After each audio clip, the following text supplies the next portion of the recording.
নমস্কার বন্ধুরা, taro healing with শ্রীময়ীতে তোমাদের সকলকে স্বাগত জানাচ্ছি। আজকে যে রিডিংটা তোমাদের কাছে নিয়ে এসেছি সেটা হলো তোমার ক্রাশের কারেন্ট ফিলিংস।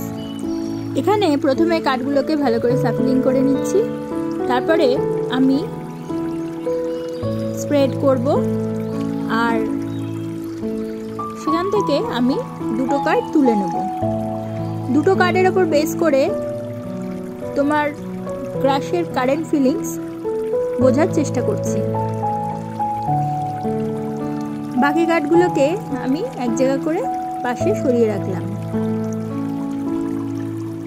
এবার দেখে নিই, প্রথম কার্ডটা উঠলো দ্য লাভার্স, সেকেন্ড কার্ডটা উঠলো মুন।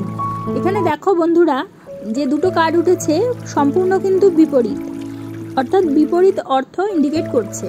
এখানে বোঝাচ্ছে যে তোমার ক্রাশ কিন্তু তোমার প্রতি ভীষণ মাত্রায় ভালোবাসা এবং প্রেম তার মনের মধ্যে রয়েছে, এবং ভালো সম্পর্ক সে রাখতে চাইছে, রিলেশনের প্রতি তার রেসপেক্ট রয়েছে, এবং রিলেশনটা ঠিক করার জন্য পজিটিভ অ্যাটিটিউড আনার তার চেষ্টা চালিয়ে যাচ্ছে বা রেখেছে, এবং লাভ এবং অ্যাট্রাকশন অবশ্যই তার মধ্যে রয়েছে এবং সেটা সে শো করার চেষ্টা করছে। তবে একই সাথে যেহেতু দ্য মুন কার্ডটা উঠেছে, সে কারণে তার মনের মধ্যে কোথাও না কোথাও কিছু সম্বন্ধে তার ভয়, কিছু একটা ভুল ভ্রান্তি ধারণা অর্থাৎ বিভ্রম, এবং তার অন্তর্দৃষ্টির মধ্যে তাকে নিজেকে দেখতে হবে যে তার সে কি চাইছে বা কি তার কন্ডিশন বা কি তার পরিস্থিতি, সব কিছু বুঝে তার একটা ডিসিশন অবশ্যই নেওয়া প্রয়োজন, এবং নিজের প্রবৃত্তির উপরে আস্থা রাখার প্রয়োজনীয়তার ইঙ্গিত এখানে বোঝা যাচ্ছে বা নিতে বলা হচ্ছে।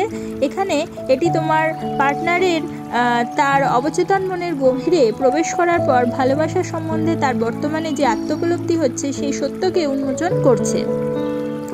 অর্থাৎ তার মধ্যে একদিকে যেমন প্রেম ভালোবাসা তোমার প্রতি অবশ্যই রয়েছে, এবং তার সাথে সাথে তার একটা বিভ্রম ভয় এবং তার একটা আত্মোপলব্ধি যেটা আনা অবশ্যই তার মধ্যে প্রয়োজন আছে কোনো সম্পর্ক তৈরি করার আগে বা ম্যাচিওর হওয়ার আগে। সেই অবচেতন মনের গভীরে তাকে প্রবেশ করতে বলা হচ্ছে এবং তার আত্মোপলব্ধিকে জাগ্রত করে অর্থাৎ উন্মোচন, সত্যটাকে উন্মোচন করার কথা এখানে কিন্তু বলা হচ্ছে। তাহলে বন্ধুরা, আজকে তোমরা তোমার ক্রাশের কারেন্ট ফিলিংস সম্বন্ধে আইডিয়া করতে পারলে। যদি তোমাদের আমার এই ভিডিওটা ভালো লাগে তাহলে অবশ্যই একটা লাইক করে দিও, তোমাদের পরিচিতদের মধ্যে শেয়ার করে তাদের জানার সুযোগ করে দিও, এবং যারা এখনও পর্যন্ত আমার চ্যানেলটা সাবস্ক্রাইব করোনি অবশ্যই সাবস্ক্রাইব করে দিও, এবং পাশে থাকা বেল আইকনটি প্রেস করতে কিন্তু ভুলো না। তাহলে প্রত্যেকে ভালো থেকো, প্রত্যেককে ভালো রেখো। পরবর্তী ভিডিওতে আবার চলে আসবো, ততক্ষণের জন্য সকলকে ধন্যবাদ, নমস্কার।